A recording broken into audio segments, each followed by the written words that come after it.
We've finished talking about industrialization, but the other part of this week's material is looking at the American South, how the culture of the American South develops in a different way from the rest of the United States. And in general, what we find is that the South is a more rural and agrarian society, and also that there's less immigration. So this means it's a more stable society. It means that people have lived there for longer. And it's a society that's focused on farming rather than on trade or on industry, as we see in the North and somewhat in the West. And the industrial invention that transforms the South is the invention of the cotton gin in 1794. Previously, although farmers in the American South had farmed some cotton, it was considered a luxury, and it was very expensive to sell because it was so difficult to separate the seeds within the cotton from the lint that you would use to make textiles. And the cotton gin changes that because it makes it possible for the seeds to be separated from the lint very, very quickly. And so cotton becomes suddenly America's most valuable crop. The most valuable crop within America, and then there's another surge of production and wealth once European markets start buying American cotton, because it's the highest quality cotton that can be found in the world. And so by 1860, Britain is producing about 1 billion tons of cotton, and 92% of that is being manufactured or is being developed in the American South. And so this means that a number of people in American society, across American society, not just in the American South, are getting wealthy. And that's people who own the ships that are transporting the cotton in New York and in New England, people who are manufacturing the cotton in cotton mills in New England, and people who are producing the cotton on their plantations in the South. But a part of this production of cotton in the South on plantations is that it is carried out by slave labor. And so this is going to make slave labor an even more important part, or occupy an even more central role in Southern society. Now, as I continue to introduce the American South, I'm going to divide it into 3 subsections or subregions. There is the Deep South, which is South Carolina, Tennessee, Georgia, Florida, Alabama, Mississippi, Louisiana, and parts of Texas. This is the richest cotton-growing country in the world. It's where you find the most slaves and the biggest plantations. And so this is called the Deep South. The Upper South is states like Virginia and Kentucky, North Carolina. These are states, and Maryland, these are states that initially were perhaps tobacco-producing regions. But the way the settlers have farmed the soil means that now it's no longer possible to farm tobacco there. The soil has been exhausted. And so they start to turn to the production of corn. So these states are a little different. They're not dominated by the large cotton plantations in the same way.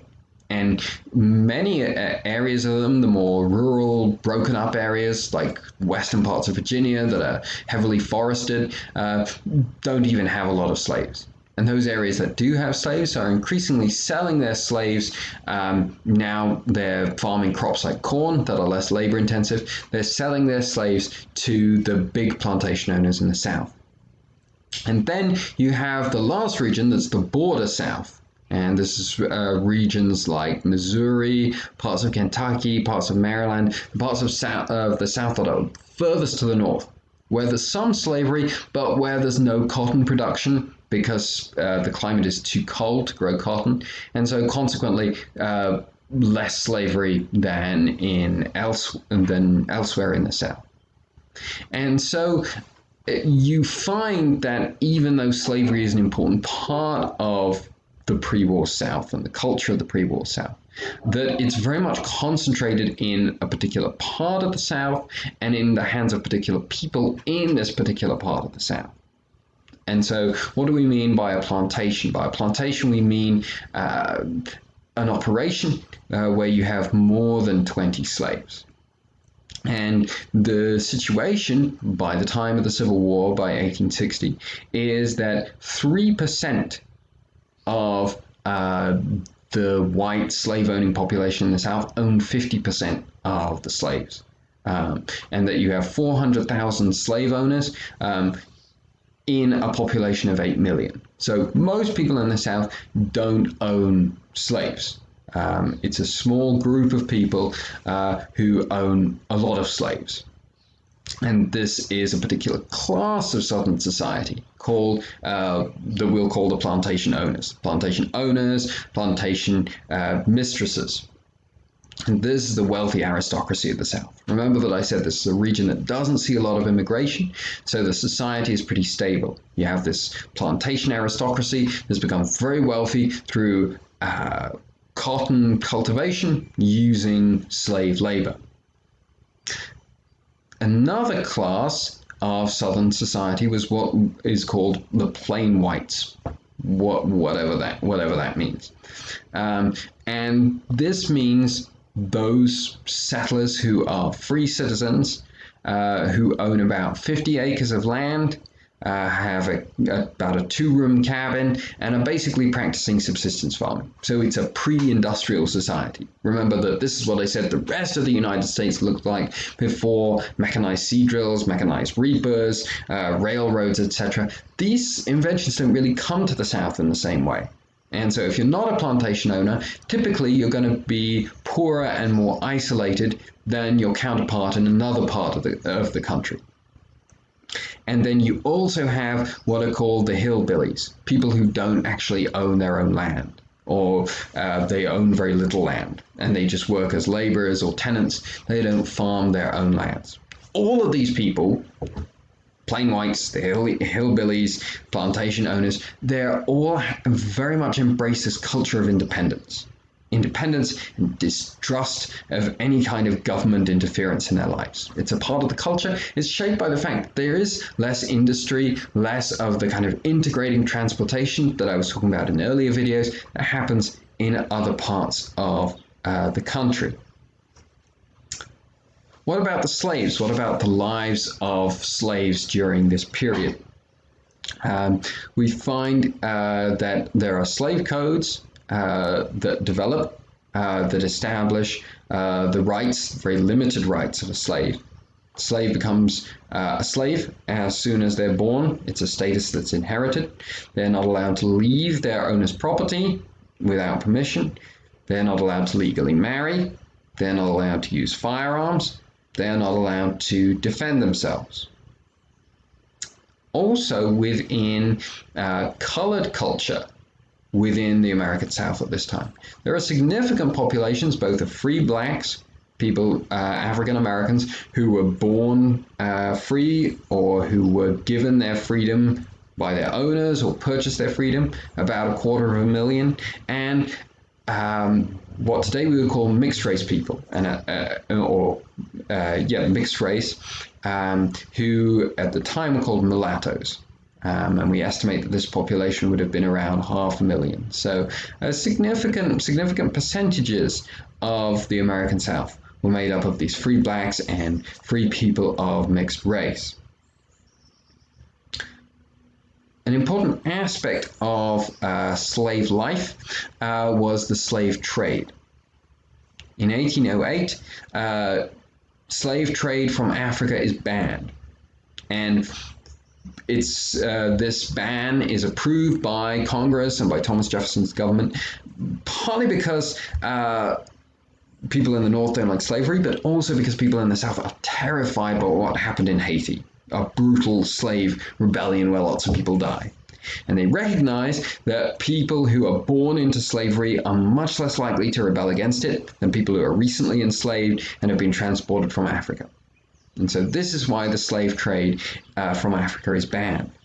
It means that the slave trade within the American South becomes significantly more lucrative. You have slave owners who we find are even deliberately breeding their slaves, carrying out breeding programs of humans in order to make money. You can imagine how appalling and how degrading that would be. Slaves would typically be housed in a two-room shack. They typically wouldn't have had a bed. They would have had boards to sleep on, or they would have slept on the ground. They would have one set of clothes. If they were lucky, they would have shoes all year round. They would hope that they would have shoes during the winter. They would be fed well, but because they had to be strong in order to do the work that was required, but in a monotonous way with the same food every day. Their life expectancy was 36 compared to the average white settler whose life expectancy was around 40. Generally, it's understood that those slaves that were slaves whose owner lived in the city, who were urban slaves who lived in a household, were treated significantly better than slaves on a rural plantation and had far more rights. Their work was less arduous, but it was very rare for a slave to have that sort of position. So this is the way that slaves are treated. How did the slaves resist against this condition? We find that the slaves still endeavored to create families. Even though they weren't legally allowed to marry, they would create family-style households. They would even create biological ties outside of the nuclear family. So it was common to refer to, for example, an older slave woman as granny. Not because she's your biological grandmother, but this was a way of creating the relationships that a natural way of life would have provided these people. So this in itself is a type of resistance. Slaves also developed their own religions. This that incorporate some aspects of Christianity. Some slaves converted to Christianity as well, around 20%. But some of these religions also incorporated aspects of African ritual, and this was seen as a way of resisting. This was seen as a way of maintaining their own identity. There are 4 occasions in which slaves rose up in rebellion in the American South. The Prosser Conspiracy, also known as Gabriel's Rebellion in Virginia. Charles Deslons, who leads the largest slave rebellion in American history near New Orleans. A really interesting example of a man named Desmond Vesey, who is a slave who purchases his own freedom by winning the lottery. I mean, what a way to win the lottery. And then conspires, puts together a slave conspiracy. The idea is that the slaves are going to escape from South Carolina, where Vesey is living, and they're going to travel to Haiti, where African Americans have their freedom. And then the last one, Nat Turner's Rebellion in Virginia. All of these rebellions were either violent or intended to be violent, and to kill plantation owners and other white families, and often did so. They were all put down with great violence in order to make an example, to teach future slaves not to rebel. So this shows you that rebellions were not necessarily frequent, but they certainly did occur. More slaves would try to escape.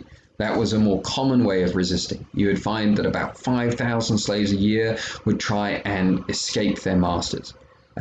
These are generally unsuccessful. In general, I'm getting my numbers all wrong here. 50,000 slaves on average a year tried to escape.